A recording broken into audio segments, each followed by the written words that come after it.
वाले आइला पिया हो फूलवा ले आइला।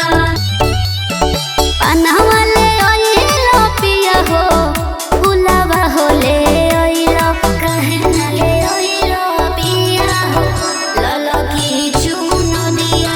काहे ना ले आइला राजा हो लाला की चुनरिया।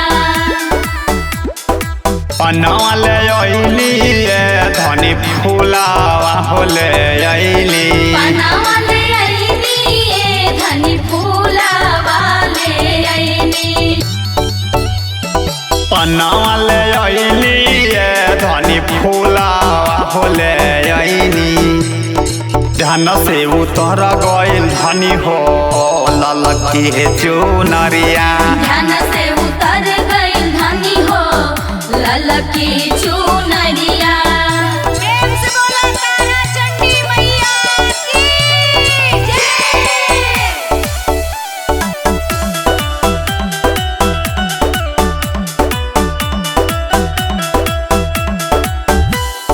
पूजा पाठ में डेरा लाना पिया। डेरा लाना पिया डेरा लाना पिया। सुनो हो घोड़ी अबुतालय पिया। अबुतालय पिया अबुतालय पिया। अतनी सा बतला काहे खिसियालो धनी। पूजा के विधि कर चालू धनी। आदे छकिया ले आइलो ले पिया गंगा जलवा हो ले आइलो। छकिया ले आइला पिया गंगा जलवा ले आइला। अरे छकिया ले आइलो ये पिया गंगा जलवा हो ले आइलो।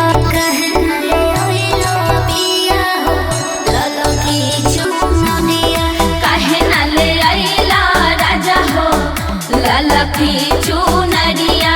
छकिया ले अइली धनी जलावा होले अइली। छकिया ले आइनी ये धनी जलवा ले आइनी। छकिया ले अइली धनी जलावा होले अइली। ध्यान से उतर गइल धनी हो ललकी चुनरिया। ध्यान से उतर गइल धनी हो ललकी चुनरिया।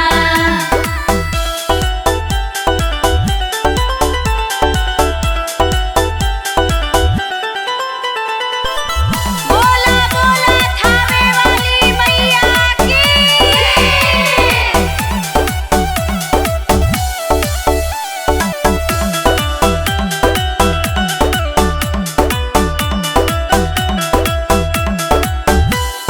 बड़े भगिया तारी मैया हो घरवा। मैया हो घरवा मैया हो घरवा। कैसे के होई पिया उनकर सिंगारवा। उनकर सिंगरवा हो उनकर सिंगरवा। अभी बजरिया धनी जात बानी। बढ़िया से देख और का भुलात बानी। अरे घिउवा ले आइलो ये पिया बतिया हो ले आइलो।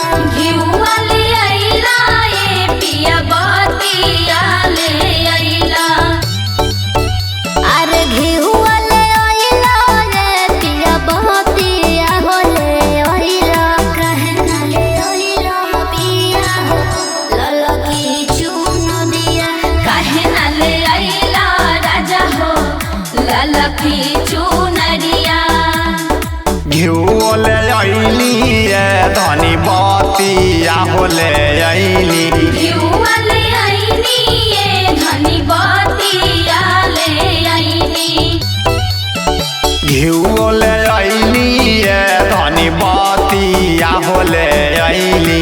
ध्यान से उतर गइल धनी हो ललकी चुनरिया। ध्यान से उतर गइल धनी हो ललकी चुनरिया।